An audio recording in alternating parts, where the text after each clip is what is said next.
Hello दोस्तों। आज की हमारी कहानी एक 18 साल के लड़के से शुरू होती है जिस पर आरोप है कि उसने अपने पिता की हत्या कर दी है। उसके खिलाफ कोर्ट में मुकदमा चलता है जिसमें 12 लोग ज्यूरी के सदस्य होते हैं। इनका काम होता है कि उसके केस पर चर्चा करना और यह तय करना कि लड़का दोषी है या नहीं। जज ने फैसला किया है कि इस केस का अंतिम निर्णय यही 12 लोग की ज्यूरी करेगी और उन्हें एक कमरे में भेज दिया जाता है ताकि वह आपस में चर्चा करके निष्कर्ष पर पहुंच सकें कि लड़का अपराधी है या निर्दोष है। अगर ज्यूरी इस नतीजे पर पहुंचती है कि लड़का दोषी है तो उसे फांसी की सजा होगी, लेकिन अगर वे उसे निर्दोष मानते हैं तो उसका सम्मानपूर्वक बरी कर दिया जाएगा। ज्यूरी के सभी मेंबर्स कमरे में आ जाते हैं और वहां पर कोर्ट का एक सरकारी अधिकारी उन्हें बताता है कि जब तक इस केस का फैसला नहीं होता वे कमरे से बाहर नहीं आ सकते, किसी से मिलना दूर, किसी से फ़ोन पर बात भी नहीं कर सकते। यहाँ उन्हें कुछ चाहिए तो वह उस सरकारी अधिकारी से बोल सकते हैं। इतना कहकर सरकारी अधिकारी कमरे से बाहर चला जाता है। ज्यूरी के सदस्य अपने अपने नंबर के मुताबिक कमरे में बैठते हैं क्योंकि हर एक को एक खास नंबर दिया गया होता है। शुरुआत में सभी को लगता है कि यह एक आसान सा मामला है क्योंकि तमाम गवाही और सबूत उस लड़के के खिलाफ ही जा रहे हैं। उन्हें विश्वास होता है कि वह जल्दी से इस मामले का निपटारा कर लेंगे और फिर वह वहां से निकल जाएंगे। वे तय करते हैं कि पहली वोटिंग करेंगे और अगर सबकी राय एक जैसी निकली तो तुरंत जाकर जज को अपना फैसला सुना देंगे। अब वोटिंग शुरू होती है और 12 जूरी सदस्यों में से 11 यह मानते हुए हाथ उठाते हैं कि लड़के ने अपने पिता की हत्या की है। जब पूछा जाता है कि कौन कौन मानता है कि लड़का निर्दोष है तो ज्यूरी नंबर 8 अकेला अपना हाथ उठाता है। यह देखकर बाकी सदस्य हैरान रह जाते हैं क्योंकि उन्हें लगता था कि मामला साफ है और जल्दी ही फैसला हो जाएगा जिससे वे अपने घर या काम पर लौट सकेंगे। लेकिन अब एक वोट लड़के के पक्ष में होने के कारण उन्हें वहीं रुकना पड़ेगा और मामले पर अब और विचार करना होगा। इस स्थिति से सभी ज्यूरी सदस्य नंबर 8 से चिढ़ जाते हैं और आपस में सवाल करने लगते हैं कि अब क्या करें। तभी एक सदस्य कहता है कि हमें किसी तरह 8 नंबर के सदस्य को यह विश्वास दिलाना होगा कि लड़का ही दोषी है। इसके बाद सभी ज्यूरी सदस्य कोर्ट में पेश की गई बातों को एक एक करके याद करते हुए गहराई से चर्चा करने लगते हैं। ज्यूरी के 11 सदस्य पूरी तरह इस बात से विश्वास करते हैं कि लड़का अपराधी है और उनके इस विश्वास का आधार कई ठोस सबूत हैं। पहला सबूत था वह आदमी जो घर के नीचे रहता था। उसने गवाही दी कि उसने देखा है कि वह लड़का अपने पिता की हत्या के बाद भाग रहा था। इसकी गवाही ने इस मामले को एक मजबूत आधार दिया क्योंकि उसने एक सीधे दृश्य की बात की थी। दूसरा सबूत था वह चाकू जिससे हत्या की गई। यह चाकू घटना स्थल पर मिला था और सबसे महत्वपूर्ण बात यह थी कि लड़के ने उसी शाम को वह चाकू खरीदा था। यह तात्कालिक संबंध में इस बात को मजबूती देता है कि चाकू हत्या के समय लड़के के पास था। तीसरा गवाह वह औरत थी जो उस लड़के के घर के सामने वाली इमारत में रहती थी जो रेलवे ट्रैक के दूसरी ओर था। उसने दावा किया कि उसने लड़के को हत्या करते हुए देखा था। वह उसे पहले से पहचानती थी। उसकी गवाही ने लड़के के खिलाफ मामले और मजबूत कर दिया क्योंकि उसने उस समय की घटना का प्रत्यक्षदर्शी बयान दिया।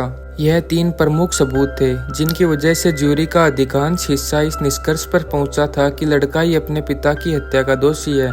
तभी ज्यूरी सदस्य नंबर 3 खड़े होकर ज्यूरी सदस्य नंबर 8 से कहते हैं, आप भी हमारे साथ अदालत में थे, आपने सब कुछ सुना।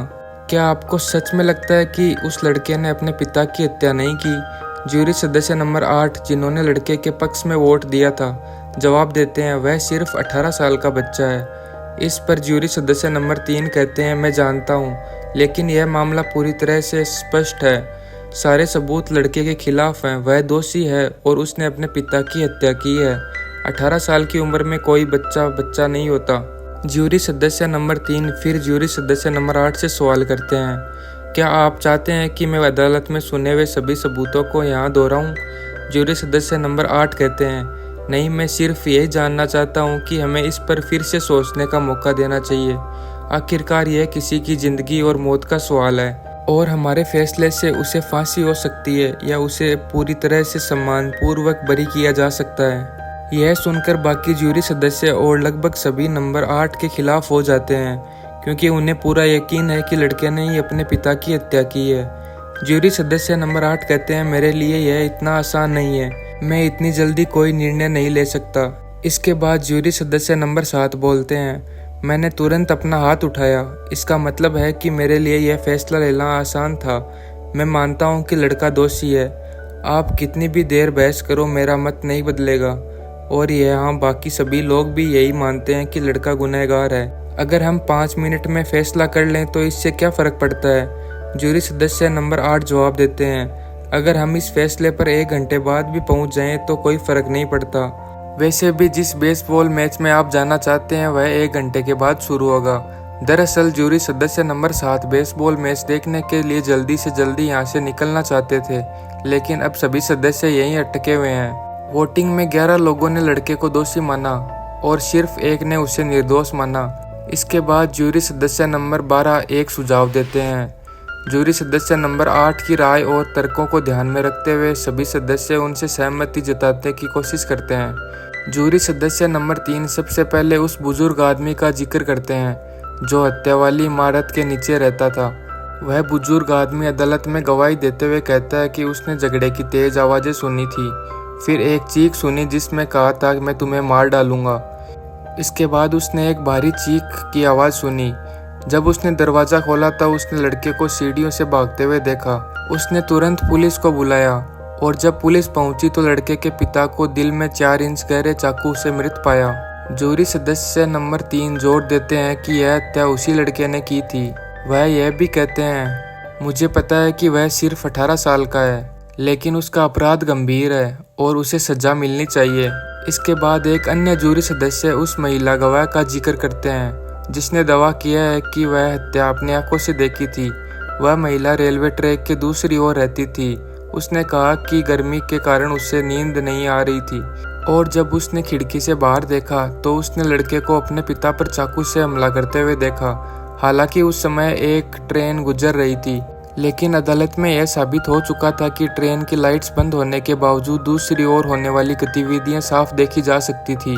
जूरी सदस्य नंबर 8 इन सब के जवाब में कहते हैं कि हमें उन गवाहियों पर ध्यान देना चाहिए जिन्होंने केवल झगड़े की आवाज़ें सुनी थी, पर यह नहीं बता सकते कि झगड़े की असली वजह क्या थी। उन्होंने केवल 2 थप्पड़ की आवाज़ें सुनी और लड़के को घर से बाहर जाते हुए देखा। जूरी सदस्य नंबर 8 सवाल उठाते हैं, इन सब चीज़ों से हमें क्या ठोस सबूत मिलते हैं जिससे यह साबित होता है कि लड़के ने हत्या की? यह सुनकर एक अन्य जूरी सदस्य टिप्पणी करता है, इससे खास कुछ साबित नहीं होता। जूरी सदस्य नंबर 8 फिर कहते हैं, शायद कुछ लोग इसे हत्या की एक वजह मान सकते हैं, लेकिन इस लड़के के लिए थप्पड़ खाना कोई नई बात नहीं है।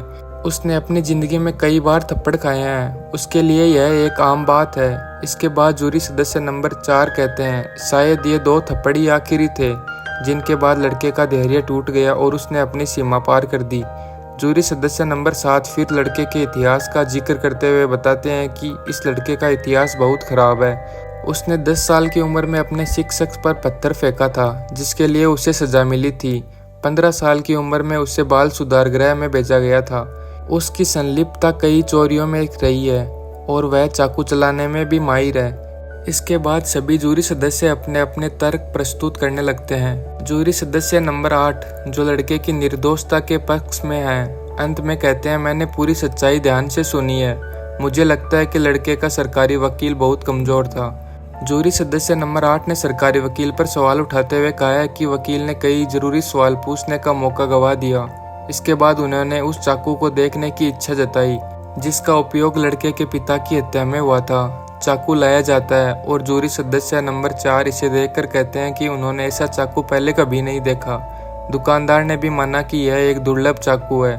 लड़के का दावा है कि उसने चाकू खरीदा था, लेकिन उसकी जेब फटी होने के कारण चाकू गिर गया था। बाद में उसी चाकू ने उसके पिता की हत्या हो गई। यह घटना कुछ असंभव सी लगती है, जिस पर जूरी सदस्य नंबर 8 भी सहमति जताते हैं, लेकिन फिर भी मानते हैं कि यह संभव हो सकता है। इसके बाद जूरी सदस्य नंबर 3 विरोध करते हैं और तभी जूरी सदस्य नंबर 8 अपनी जेब से बिल्कुल वैसा ही एक चाकू निकालते हैं और टेबल पर रख देते हैं। सभी हैरान हो जाते हैं। जूरी सदस्य 8 बताते हैं कि उन्होंने यह चाकू पास की एक दुकान से खरीदा था, जिससे साबित होता है कि ऐसा चाकू मिलना मुश्किल नहीं है। अब जूरी सदस्य 8 सुझाव देते हैं कि फिर से वोटिंग की जाए। इस बार सभी सदस्य अपने वोट गुप्त रूप से पर्ची पर लिखते हैं। परिणाम सामने आता है कि 12 में से 10 सदस्य लड़के को दोषी मानते हैं, जबकि 2 सदस्य उसे निर्दोष मानते हैं। जूरी सदस्य नंबर 9 अपने वोट बदलने की बात कबूलता है और बताते हैं कि उन्होंने यह वोट समर्थन में बदला है, हालांकि वे अब भी मानते हैं कि लड़का दोषी है। इस बीच जूरी सदस्य नंबर 12 पूछते हैं कि अगर लड़के ने अपने पिता की हत्या नहीं की तो फिर किसने की। इस पर जूरी सदस्य नंबर 8 बताते हैं कि लड़के के पिता अच्छे इंसान नहीं थे और हाल ही में उन्होंने एक आदमी का हाथ तोड़ा था, जिसके कारण उन्हें जेल भी जाना पड़ा था। हो सकता है उसी आदमी ने बदला लेने के लिए हत्या की हो। इसके बाद जूरी सदस्य नंबर 3 बुजुर्ग गवाह की गवाही पर जोर देते हैं, जिन्होंने कहा था कि उन्होंने लड़के को मैं तुझे मार डालूंगा कहते हुए सुना था, फिर किसी के गिरने की आवाज़ सुनी थी। लेकिन जूरी सदस्य नंबर 8 ने यह सवाल उठाया कि बुजुर्ग की गवाही कितनी विश्वसनीय है। उन्होंने देखा कि बुजुर्ग को लकवा मार चुका था और वह ठीक से चल भी नहीं सकता था। उन्होंने बुजुर्ग के चलने की गति का एक परीक्षण भी किया था और साबित किया कि वह इतनी जल्दी कमरे के बाहर आकर कुछ नहीं देख सकता था। इस तर्क के बाद जूरी के कई सदस्य प्रभावित होते हैं और फिर से वोटिंग की मांग की जाती है। इस बार 6 जूरी सदस्य लड़के को दोषी मानते हैं, जबकि 6 उन्हें निर्दोष मानते हैं। जूरी सदस्य नंबर 10 का कहना होता है कि अब हम इस मामले में कोई अंतिम निर्णय नहीं ले सकते, क्योंकि स्थिति बहुत जटिल हो गई है। जो 6 सदस्य लड़के को दोषी मानते थे वे अपना फैसला बदलने को तैयार नहीं है। जूरी सदस्य नंबर 8 कहते हैं कि अदालत इतनी जल्दी हमारे फैसले को स्वीकार नहीं करेगी, क्योंकि हमने केवल 2-2.5 घंटे की बहस की है। हमें इस पर और चर्चा करनी चाहिए। फिर यह तय होता है कि बाकी सबूतों और गवाहों पर फिर से गौर किया जाएगा। जूरी सदस्य नंबर 2 फिर से चाकू को देखने की इच्छा जताते हैं। वे बताते हैं कि हमले का तरीका ऊपर से नीचे की ओर था, लेकिन लड़के की ऊंचाई अपने पिता से कम थी, इसलिए ऐसा वार संभव ही नहीं लगता। इसके बाद जूरी सदस्य नंबर 3 चाकू लेकर जूरी सदस्य नंबर 8 के सामने खड़े होते हैं और उन्हें दिखाते हैं कि ऐसा हमला संभव है। कुछ लोग उनके तर्क से सहमत हो जाते हैं। तभी जूरी सदस्य नंबर 5, जो उसी इलाके से है जहां लड़का बड़ा हुआ था, चाकू की ओर ध्यान देते हैं। वे बताते हैं कि उनके बचपन में चाकू चलाना और हिंसा सामान्य थी और इस प्रकार के चाकू का उपयोग ऊपर से नहीं बल्कि नीचे से वार करने के लिए होता है। लड़का चाकू चलाने में माहिर है, इसलिए वह सही तकनीक अपनाएगा। जैसे गाड़ी चलाने में हम हमेशा बिना सोचे समझे सही दिशा की ओर बढ़ते रहते हैं। यह सुनकर जूरी सदस्य नंबर 3 गुस्से में आ जाते हैं और सवाल करते हैं, क्या तुमने हत्या करने का कोई प्रशिक्षण लिया है? जूरी सदस्य नंबर 5 अपनी शर्ट उठाकर पेट पर एक पुराने घाव का निशान दिखाते हैं और कहते हैं कि यह निशान उन्हें इसी प्रकार के चाकू से मिला था। इसके बाद जूरी सदस्य नंबर 7, जो पहले से लड़के को दोषी मानते थे, अब अपना मत बदलते हैं और कहते हैं अब मेरा वोट है निर्दोष। फिर से वोटिंग की जाती है और इस बार 9 सदस्य लड़के को निर्दोष मानते हैं, जबकि 3 अभी भी उसे दोषी मानते हैं। जूरी सदस्य नंबर 8 कहते हैं कि वे पूरी तरह से नहीं कह सकते कि लड़का दोषी है या निर्दोष है, लेकिन उनके मन में संदेह है। यही संदेह है जो उन्हें बहस करने पर मजबूर कर रहा है। फिर वे उन 3 जूरी सदस्यों से पूछते हैं कि वे क्यों मानते हैं कि लड़के ने हत्या की है। जूरी सदस्य नंबर 4 जवाब देते हैं कि बाकी तर्क तो ठीक है, लेकिन महिला गवाह की गवाही को नज़रअंदाज नहीं किया जा सकता। वह महिला जिसने रेलवे ट्रैक के दूसरी ओर से देखा था कि लड़के ने अपने पिता की हत्या की थी, बहुत महत्वपूर्ण गवाह है। जूरी सदस्य नंबर 3 इससे सहमत होते हैं कि चाहे अन्य सबूतों को नकार भी दिया जाए, इस महिला गवाह की गवाही को नकारना आसान नहीं है। इसके बाद जूरी सदस्य नंबर 12 अपनी राय बदलते हुए कहते हैं कि अब उन्हें पूरा विश्वास हो गया है कि लड़के ने ही अपने पिता की हत्या की है और इसलिए अब उनका वोट है गुनहगार। फिर से वोटिंग की जाती है, जिसमें 4 जूरी सदस्य लड़के को दोषी मानते हैं, जबकि 8 सदस्य उन्हें निर्दोष मानते हैं। अब सबसे महत्वपूर्ण सबूत उस महिला की गवाही रह जाती है जिसने हत्या को अपनी आंखों से देखा था। इस स्थिति में कमरे में एक गहरी चुप्पी छा जाती है। जूरी सदस्य नंबर 3 निराश होकर कहते हैं, हम किसी नतीजे पर नहीं पहुंच पा रहे हैं और हमें अदालत को बताना चाहिए कि हम अपने फैसले पर नहीं पहुंच सके। जूरी सदस्य नंबर 4 सहमति जताते हैं और कहते हैं कि हमें अदालत को सूचित करने के लिए समय तय करना चाहिए। जब वह यह कहते हैं तो वह अपनी नाक को सहलाते हैं, जिससे ऐसा लगता है कि उन्हें थोड़ी असुविधा हो रही है। जूरी सदस्य नंबर 9 उनकी असहजता को नोटिस करते हुए पूछता है कि क्या उन्हें कोई तकलीफ हो रही है। जूरी सदस्य नंबर 4 जवाब देते हैं, हाँ, यह चश्मे के निशान है। यह सुनकर जूरी सदस्य नंबर 9 बताते हैं कि उन्होंने उस महिला के चेहरे पर भी चश्मे के निशान देखे थे जिसने हत्या होते हुए देखने का दावा किया था। इसका मतलब है कि वह महिला चश्मा पहनती थी। जूरी सदस्य नंबर 8 कहते हैं कि महिला ने कहा था कि वह सोने की कोशिश कर रही थी और अचानक खिड़की से बाहर देखी गई घटना इतनी जल्दी घटी कि उसने चश्मा पहनने का समय नहीं मिला होगा। इसलिए हो सकता है कि उसने सब धुंधला देखा हो और गलतफहमी में लड़के को अपने पिता की हत्या करते देखा समझ लिया होगा। जूरी सदस्य नंबर 3 गुस्से में कहते हैं कि महिला से गलती नहीं हो सकती। वह अपने निजी भावनाओं के चलते चाहते हैं कि लड़के को दोषी ठहराया जाए। जूरी सदस्य नंबर 8 सवाल करते हैं कि वे इतने आत्मविश्वास से ऐसा क्यों मानते हैं। जूरी सदस्य नंबर 3 भावुक हो जाते हैं और बताते हैं कि उनका भी एक बेटा था जिसने उन्हें थप्पड़ मारा था और घर छोड़कर चला गया। इसके बाद उनकी पत्नी का दुख में निधन हो गया। अब वह हर दिन अकेलेपन में घिरे रहते हैं जो उनके लिए चाकू के घाव से भी अधिक दर्दनाक है। यह सुनकर जूरी सदस्य नंबर 8 धीरे से उनके पास जाते हैं और कहते हैं वह लड़का आपका बेटा नहीं है, वह किसी और का बेटा है और उसे भी जीने का पूरा हक है। जूरी सदस्य नंबर 3 भावुक होकर स्वीकार करते हैं कि लड़का निर्दोष हो सकता है। इसके साथ जूरी के सभी सदस्य इस नतीजे पर पहुंचते हैं कि लड़का निर्दोष है।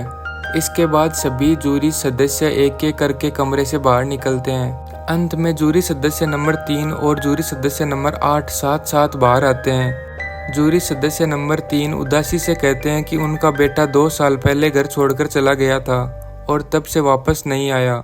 इस कहानी से हम सीखते हैं कि हमें अपने व्यक्तिगत परेशानियों को दूसरे के साथ नहीं जोड़ना चाहिए और हर किसी को निष्पक्ष रूप से देखना चाहिए। कहानी इस महत्वपूर्ण संदेश के साथ समाप्त हो जाती है। आशा करता हूँ कि आपको यह कहानी पसंद आई हो, तो हमारे चैनल को लाइक और सब्सक्राइब जरूर करें। तब तक take care and thanks for watching.